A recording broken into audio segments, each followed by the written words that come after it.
Les invito a ponerse en pie para leer la palabra de Dios. Vamos a leer en el Salmo 53. Voy a leer los versículos del 1 al 6. Si usted tiene la copia del libro de Dios, usted puede buscarla allí en el Salmo 53, los versículos del 1 al 6. Leeremos en la versión Reina Valera. Dice así la Biblia, la palabra de Dios. Salmo 53, versículos del 1 al 6. El libro de Dios dice el necio en su corazón, no hay Dios. Se han corrompido e hicieron abominable maldad. No hay quien haga bien. Dios desde los cielos miró sobre los hijos de los hombres para ver si había algún entendido que buscara a Dios. Cada uno se había vuelto atrás. Todos se habían corrompido. No hay quien haga lo bueno. No hay ni aún uno. ¿No tienen conocimiento todos los que hacen iniquidad, que devoran a mi pueblo como si comiesen pan y a Dios no invocan? Allí se sobresaltaron de pavor donde no había miedo, porque Dios ha esparcido los huesos del que puso asedio contra ti. Los avergonzaste, porque Dios los desechó. Oh, si saliera de Sión la salvación de Israel.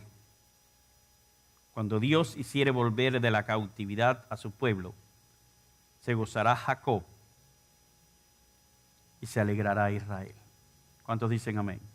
Padre, te doy gracias por tu palabra, por este libro precioso, Dios mío, que es tu pensamiento, tu sentir, la enseñanza que quieres, Dios mío, que el pueblo tuyo de hoy aprenda. Y eso es lo que venimos a hacer, Señor, aprender más de ti. Hacer crecer nuestra fe, Señor, a través de este libro, que realmente es tu palabra. La bendecimos, Señor. En el precioso nombre de Jesús oramos. Amén. Pueden sentarse. Leí un escrito que había un astronauta soviético que se llamó Germán Titov. Germán Titov llegó hasta el espacio y era un hombre ateo, y cuando llegó ahí al espacio y él regresó, entre las declaraciones que él hizo fue diciendo: estuve buscando a Dios allí en el espacio y no lo encontré. Me dijeron que el cielo estaba lleno de ángeles y estuve buscando a los ángeles y no lo encontré. Declaró él y dijo: yo soy ateo, no creo en Dios. Creo solamente en el hombre y su fortaleza. Y me pongo a mirar las declaraciones de este hombre, que lógicamente era un hombre científico, un hombre inteligente, pero un hombre realmente necio, como lo dice la Biblia. Porque el necio no es una persona que es iletrada o una persona que es bruta. Necio es una persona que no reconoce la grandeza de nuestro Dios. Y qué interesante, ¿verdad? Llegó nada más que ir hasta cierta parte del espacio y dijo: no encontré a Dios. Como si aún de ese espacio para mucho más arriba no había todavía muchísimo que él todavía desconoce y que el ser humano hoy día todavía desconoce. Este salmo de la Biblia, el Salmo 53, si usted lo tiene allí, la copia de Dios con usted en la parte de arriba de ese salmo, usted lo mira allí y ahí dice: al músico principal sobre Maalat. Sobre Maalat. Y muchas de las cosas que declaran eso en estos libros de los salmos tienen que ver con tonadas, con melodías que se expresaban para poder llegar adelante de Dios. Yo me acuerdo cuando estaba trabajando por primera vez con la iglesia de Shiloh. La iglesia de Shiloh es una iglesia afroamericana y ellos comenzaron allá en el downtown, y yo me acuerdo que en una ocasión me invitaron ellos a que yo pudiera ir a un servicio de otra iglesia afroamericana que estaban celebrando su aniversario. Y yo me presenté dentro de la iglesia aquella por primera vez, nunca había estado realmente directamente involucrado dentro de un servicio afroamericano. Y una de las cosas que me impresionó muchísimo fue que hubo un diácono de la iglesia que agarró un micrófono, pasó a la parte delante, delante del púlpito y empezó a cantar a capela una melodía. Usted me pregunta ahora qué melodía era y yo ni me acuerdo. Pero el hombre empezó a cantar aquella melodía y toda aquella congregación empezó a cantar con él esa melodía. Esa melodía que estaban cantando es un negro espiritual, o sea, es una canción que se cantaba en el tiempo de la esclavitud africana. Yo no sabía la melodía. Yo no entendía a veces ni siquiera las expresiones a veces que ellos decían. Lo único que veía era toda aquella gente cantando y sintiendo lo que estaban haciendo.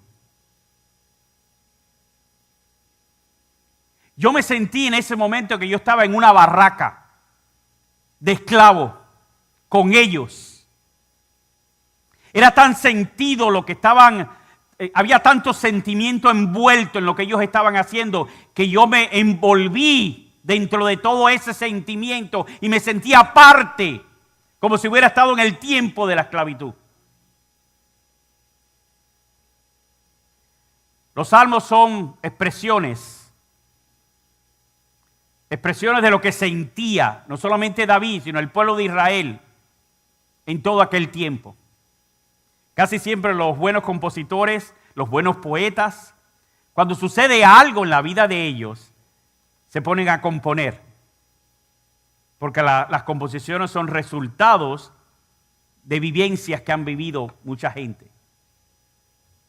Este salmo, que dice así específicamente la palabra Ma'alat, este salmo precisamente lo que trata de hablar es de un sentimiento, trata de hablar de una expresión de tristeza, de lo que Dios podía sentir por los seres humanos.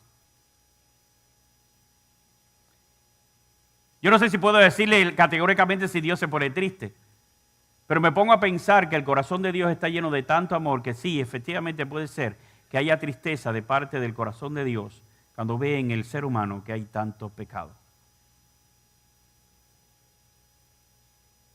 Este salmo es para convencernos a ti y a mí de lo mal que estamos. Dígale a la persona que está sentada al lado suyo, oye, estamos mal. Dile a la persona que está sentada al lado suyo, no estamos mal económicamente. No es económicamente que estamos mal. Somos pecadores. La Biblia enseña que somos pecadores.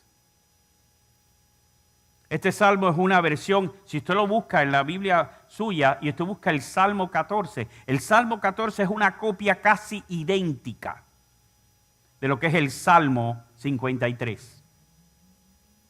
Ma'alat significa tristeza. Y esa misma palabra, Ma'alat, aparece también en el Salmo 88. O sea que esto es una tonada triste tratando de expresar lo que Dios debe haber sentido cuando veía a un pueblo que estaba alejado de Él y envuelto en pecado. La diferencia entre el Salmo 14, que es idéntico al Salmo 53, es la manera en que se menciona el nombre de Dios. En el Salmo 14, la palabra Jehová se usa 4 veces y la palabra Elohim se utiliza 3 veces. En el Salmo 53, Elohim se usa 7 veces, que se refiere al nombre de Dios como creador. Elohim es la palabra hebrea que significa dioses, lógicamente del concepto plural de lo que es nuestro Dios, Dios Padre, Dios Hijo y Dios Espíritu Santo. O sea que cuando usted dice la palabra, usted ve la palabra en hebreo Elohim, se está refiriendo a Dios en su tercera divinidad.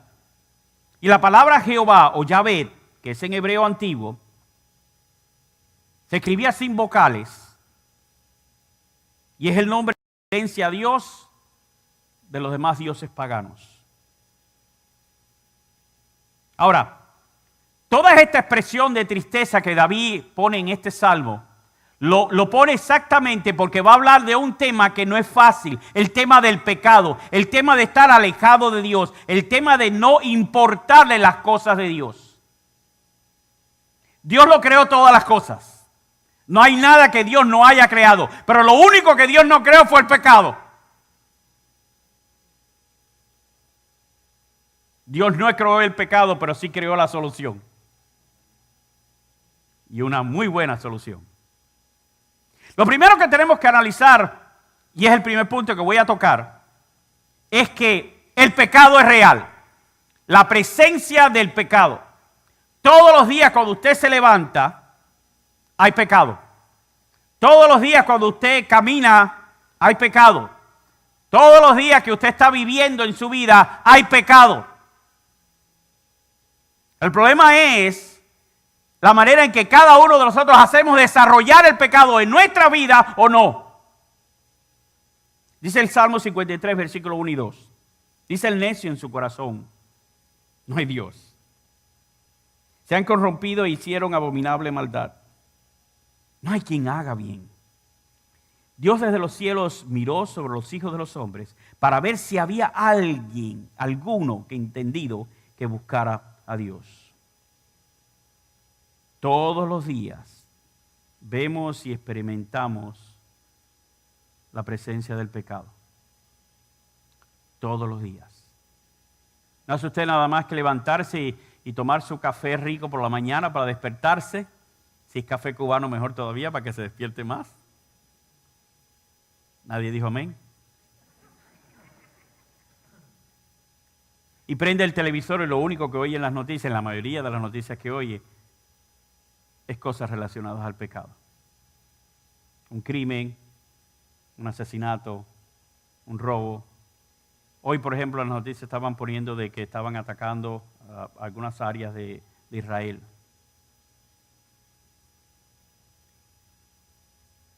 El hombre necio no es un retrasado mental.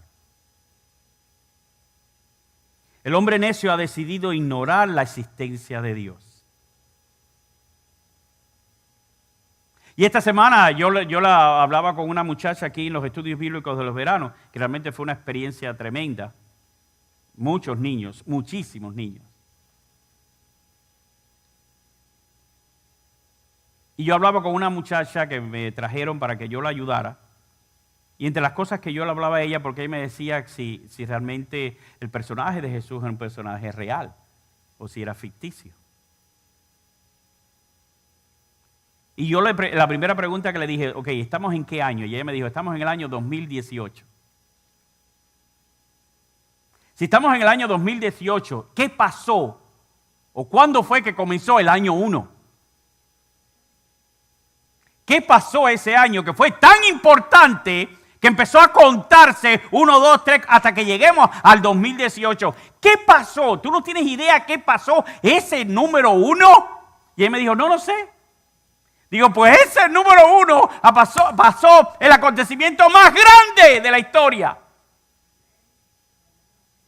El Hijo de Dios, Jesucristo, vino a la tierra y dividió la era en dos. Y a partir de ese momento marcó la era para siempre. Tú podrás decir antes o después, antes de nuestra era, después de nuestra era. Pero no puedes sacar de nuestra historia que la era es Cristo Jesús. Si algo no podemos negar, es la existencia de Dios. Yo le decía el otro día a un muchacho, comenzaba con él y le decía, supongamos que Dios no exista. Supongamos que fue un invento de la gente. Supongamos que la Biblia fue un libro de cuentos. ¿Es mejor vivir en este mundo con fe en Dios o sin fe en Dios? Yo prefiero vivir con fe en Dios. Supongamos que no haya cielo. Supongamos que no haya nada de eso. Aún así prefiero vivir con la fe en Dios. Porque vivo más positivo. Porque vivo más alegre. Porque vivo más con más deseo de vivir. por lo que viene. Ahora imagínate que todo lo que dice este libro es verdad. No es mentira. Con más razón, cuando el necio dice no hay Dios, está bien equivocado. Hay una diferencia entre ser bruto y ser ignorante. Yo no sé si a usted le ha pasado, ¿verdad? Que usted ha visto personas que dicen, ¡qué bruto! ¿Verdad? Dice, ¡qué bruto! Bruto no es una elección. Bruto es una condición. Hay personas que no se acuerdan de las cosas, aunque se las enseñes 800 veces. No lo aprenden. Hay padres que prefieren que sus hijos saquen siempre 10 y los hijos sacan 4. Y usted se faja con los hijos. ¿Pero cómo vas a hacer cuando yo estaba en la escuela? Yo era el mejor alumno de la escuela. ¿Sabía que serás tú? ¿Le ha pasado eso? Amén. Que sus padres querían que sacara las mismas notas que usted, ¿verdad? Que ellos sacaron. No, hay gente que no es buena para la escuela. Hay gente que no es buena para la matemática, que no es buena para el cálculo. Hay gente que no da. Y eso es una condición física. Yo soy, entre las cosas que tengo a veces que me cuesta mucho trabajo es tratar de recordar o memorizar algunas cosas. Y menos mal que tengo una buena secretaria en casa, que es mi esposa. Ella sí tiene una memoria que se acuerda. Yo me puedo acordar de los físicos de la persona, pero no me puedo acordar de los nombres. Y me cuesta mucho trabajo. Así que si yo lo saludo a usted y usted me dijo su nombre y yo trato de recordarlo, acuérdese que no me voy a acordar. Es más, a veces le digo a Raquel, si algún día pierdo la memoria completa y llegas a la casa, cuando te mire te voy a decir, ¿usted cocina? Si cocina, quédese. No sé quién es, pero quédese.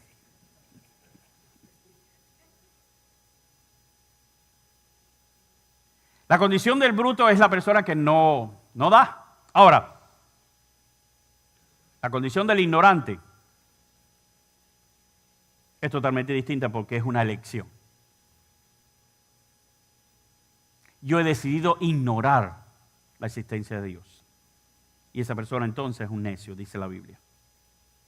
Ahora, ¿cómo es posible que los seres humanos sean tan malos? Pregúntale a la persona que está al lado suyo si usted es malo.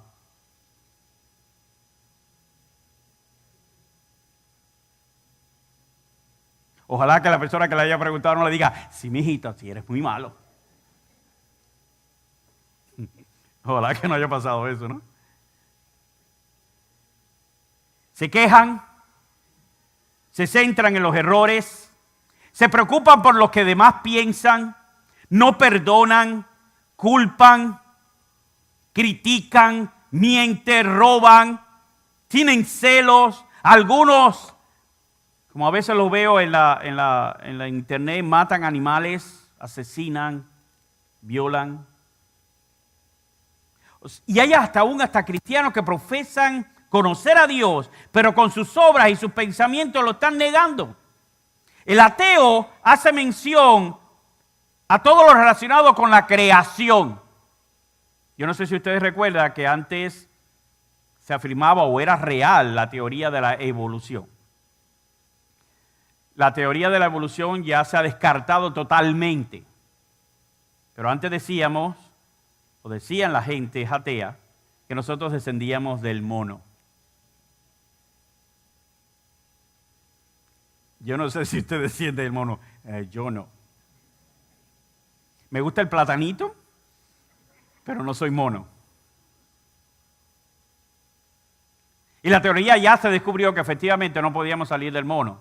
Y esa teoría ya se descartó. Ahora están tratando de buscar otra teoría para tratar de afirmar la teoría de la negación de la existencia de Dios. Miren, un día salió en el periódico un escrito en primera plana que decía, los científicos han descubierto que la Biblia tiene la razón. Y yo me eché a reír cuando yo vi este escrito porque yo decía, ¡qué tarde llegaron! Yo no soy científico y hace rato que lo sé. La Biblia tiene la razón. Y la Biblia siempre tendrá la razón. Porque es el libro de Dios y no miente. Tú le puedes creer a quien tú quieras. Busca todas las teorías que tú quieras buscar. Nunca vas a poder contra la palabra de Dios.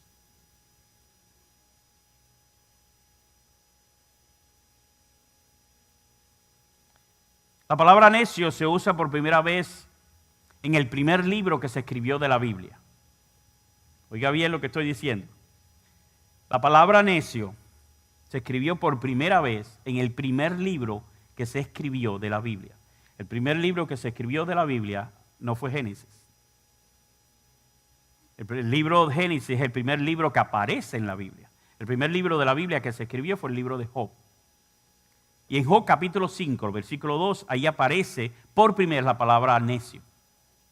Y en la Biblia aparece 59 veces esta palabra necio. La necedad tiene que ver con el ateísmo.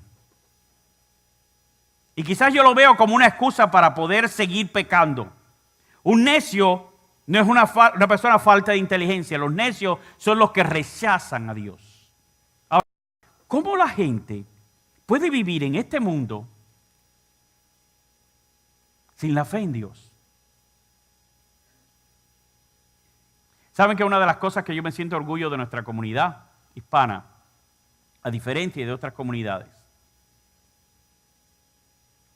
es que la mayoría del porciento de los seres humanos hispanos, la mayoría, en todos los países del mundo, la mayoría son personas creyentes de fe.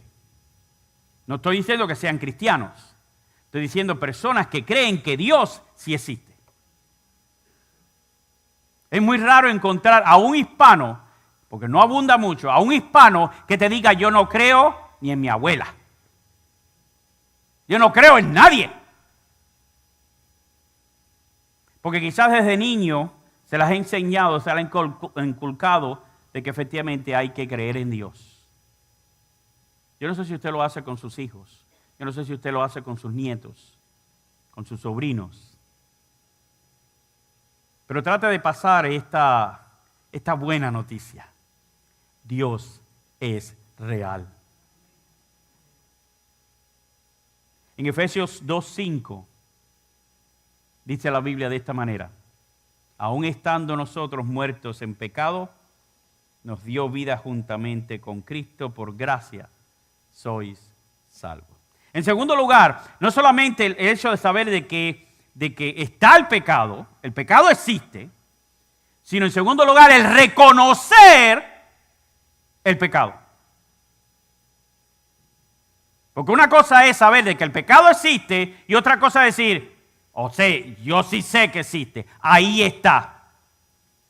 Dice la palabra de Dios en ese mismo Salmo 53, cada uno se había vuelto atrás, todos se habían corrompido, no hay quien haga lo bueno, no hay ni aún uno. ¿No tienen conocimiento todos los que hacen iniquidad, que devoran a mi pueblo como si comiesen pan y a Dios no invocan? Qué difícil es reconocer que fallé. Se ha hecho encuestas con relación a quiénes son las personas que reconocen más la falta, si los hombres o las mujeres. Yo no lo voy a decir. Pero a veces para algunas personas es muy difícil decir, me equivoqué, fallé. Oye, pero tú nunca pides perdón. A ver, pide perdón. Y tú ves a la persona que no está acostumbrada y dice, perdón. ¿Qué? No te oigo. Perdón. ¿Por qué nos cuesta tanto trabajo reconocer? Me equivoqué y sí me equivoqué. Y no hay cosa mejor en que yo me pueda reconocer, decir, no soy perfecto, me equivoqué, fallé. Y después lo vamos a ver, no es el asunto solamente de que vemos que está el pecado, ver que reconozco que efectivamente yo fallo, sino después el resultado de lo que voy a hacer.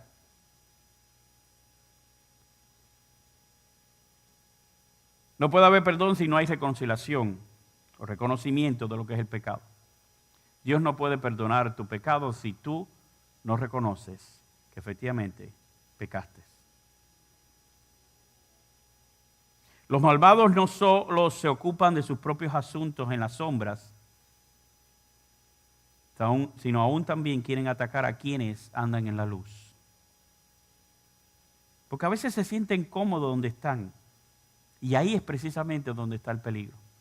Yo no sé si usted ha estado en algún lugar donde se están haciendo las cosas mal hechas. Cuando la gente está en un lugar, donde yo estoy en un lugar donde las cosas se están haciendo mal hechas, me siento incómodo. ¿No ha estado usted alguna vez en algún lugar que se siente incómodo y que no quiere estar allí? Lo invitaron a una fiesta, ¿verdad? Amigo suyo, y usted fue a la fiesta. Pero allí en la fiesta se están haciendo cosas que a usted no le gusta. Están mal. Y usted no halla la forma de cómo irse. Y usted ve a los que los invitaron que lo están mirando constantemente y yo me quiero ir. Me quiero ir, ¿y cómo hago para irme? A ver, ¿todavía sigue mirando? Sí, no podemos ir todavía. O decimos, es que no han picado el key y yo quiero comer del key.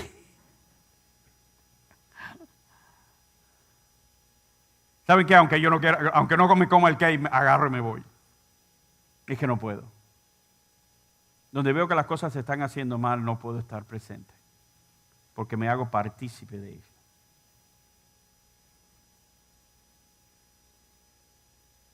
La solución del pecado no es ignorarlo ni taparlo.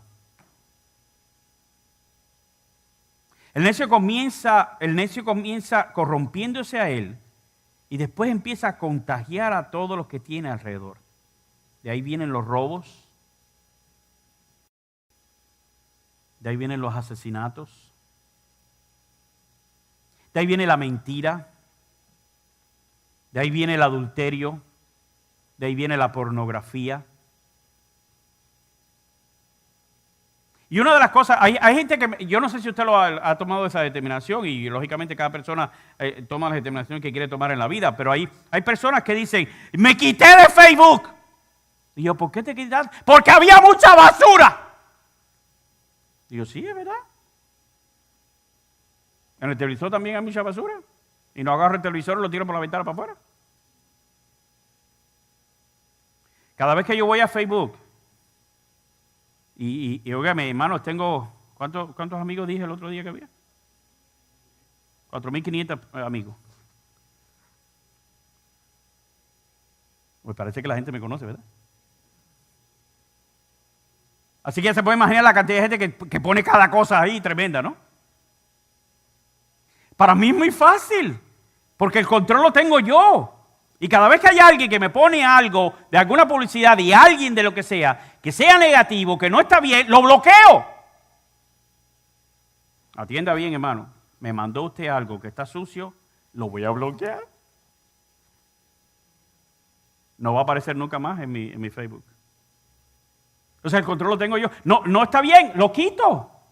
Yo soy el que decido, el que quiero estar en esos pasos o no, el que quiero ver eso o no, soy yo. No le puedo echar la culpa a los demás. El Facebook es una herramienta buenísima, muy útil, pero hay mucha gente que la utiliza para mal, para dar publicidad a cosas que no están bien.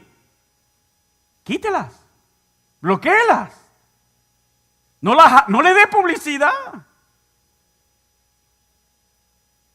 Porque cuando le damos publicidad a las cosas, especialmente las cosas negativas, van a aumentar más, hermano. Van a aumentar. En una ocasión me senté a hablar con el doctor Billy Graham y le pregunté a él, ¿por qué escribiste 3 libros de los ángeles? 3 libros de los ángeles escribió. Yo le dije, ¿por qué, doctor Billy Graham? Y él me dijo, porque en la época en que lo escribí, todo el mundo hablaba acerca de los demonios. Todo el mundo hablaba de cómo hacer un exorcismo. Todo el mundo hablaba acerca de lo negativo, pero nadie hablaba de lo positivo. Y yo empecé a hablar de los ángeles. Que la gente conozca a nuestra gente. A lo bueno.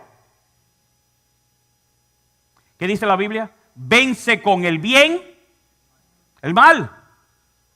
No se trata de quitarme del panorama. Hermanos, los invito a todos los cristianos que nos vayamos a una isla aparte para vivir nosotros los cristianos solos allá. No funciona de esa manera. Así que preparen las maletas, que no vamos todos en un crucero para una isla aparte. No es así.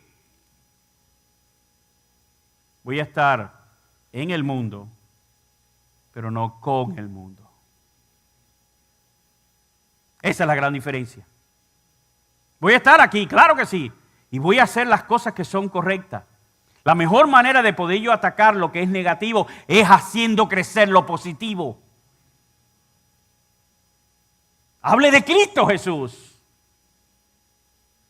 Hable de la Biblia, de la palabra de Dios, de lo bueno. Hable de lo que es el amor de padre. Hable de lo que la gente pone. Todas las madres que botan a los niños y los tiran en el medio de la calle y no se quieren preocupar de ellos. Todo el mundo habla del padre que es irresponsable. ¿Por qué no hablamos de las cosas que son buenas? Hay muchos padres que son muy buenos, incluyéndome a mí. Sí, porque me considero un buen padre. Y mi esposa es testigo de eso. ¿Por qué no? No es alejarme.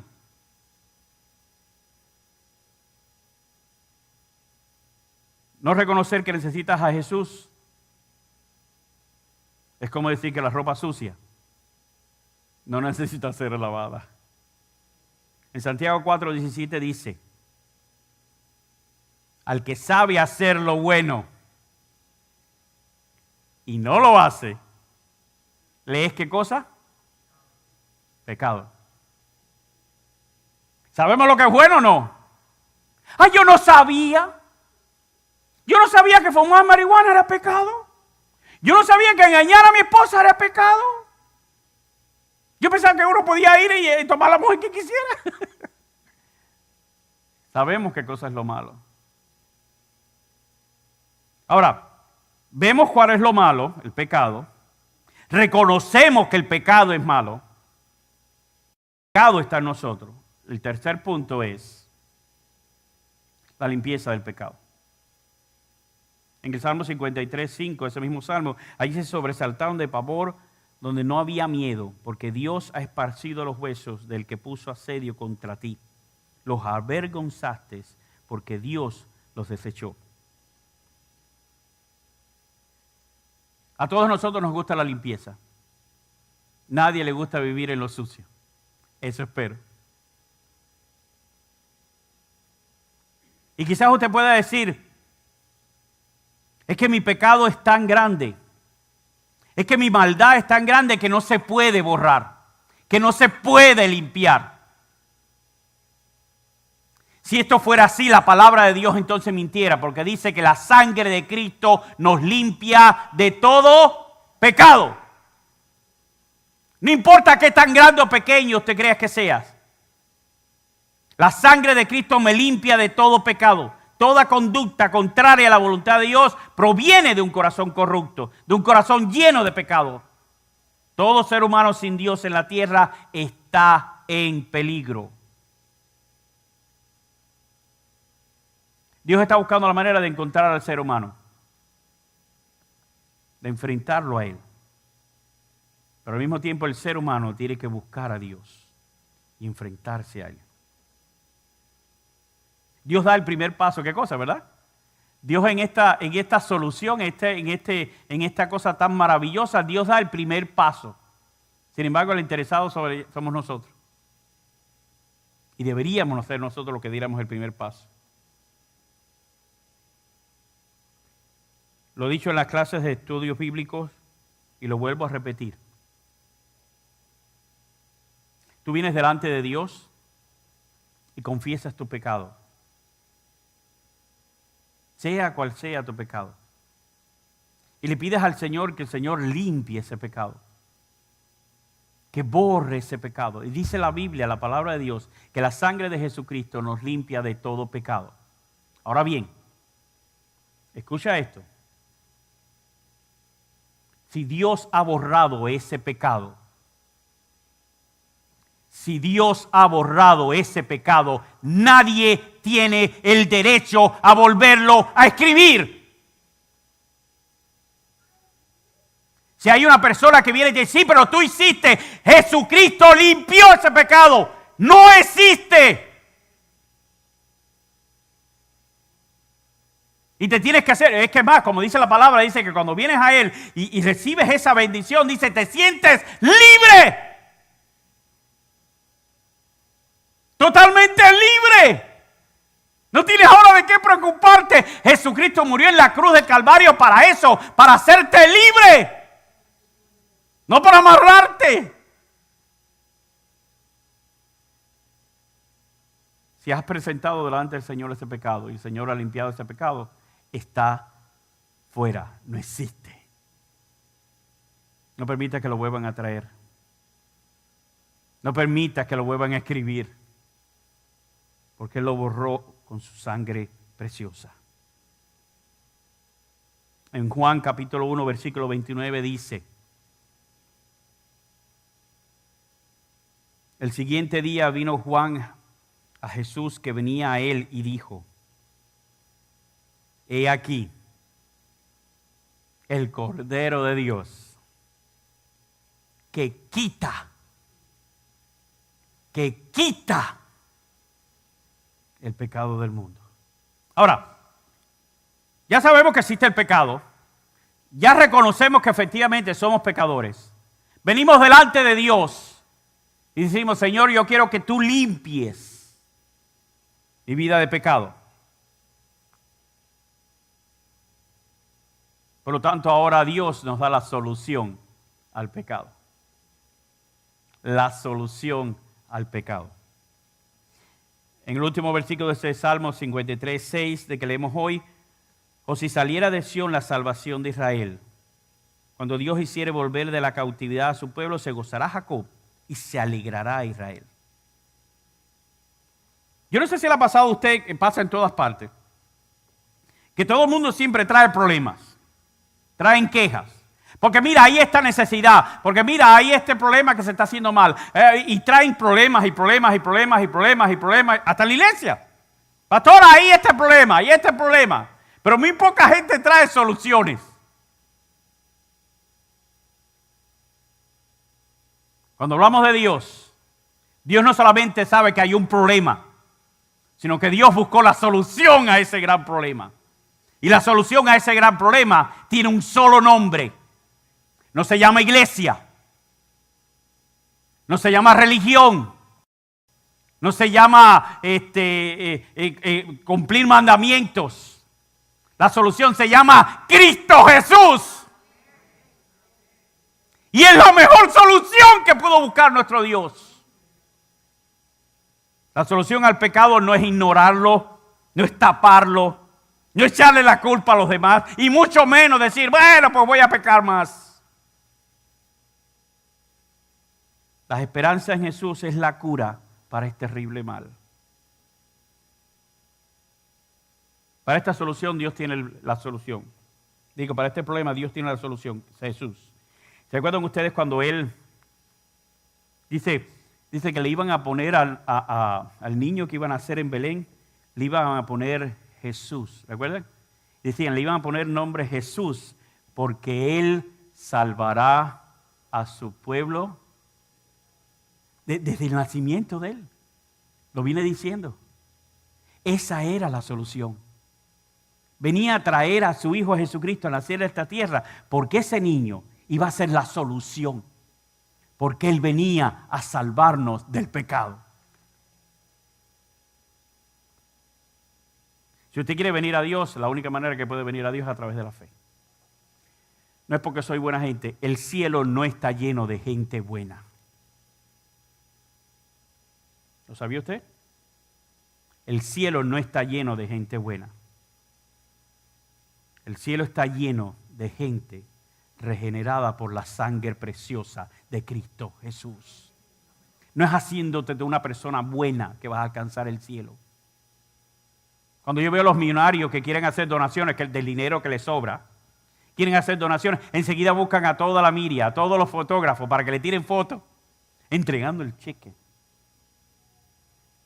Porque quieren que se hagan la foto, que todo el mundo sepa lo que hizo. No es haciendo obras buenas que vas a alcanzar el cielo. Si estás planeando ignorar a Dios y vivir como si no existiera, te advierto que te esperan unas graves consecuencias. En Romanos capítulo 5, leo 2 textos de la Biblia. Romanos capítulo 5, versículo 8. Mas Dios muestra su amor para con nosotros, en que siendo aún pecadores, Cristo murió por nosotros. Y el otro es un pasaje que si usted se lo sabe de memoria lo puede repetir conmigo, un pasaje que es el pasaje quizás más conocido de la Biblia en el mundo entero. Juan 3:16. Porque de tal manera amó Dios al mundo que ha dado a su Hijo unigénito para que todo aquel que en Él cree no se pierda, mas tenga vida eterna. Esa es la solución.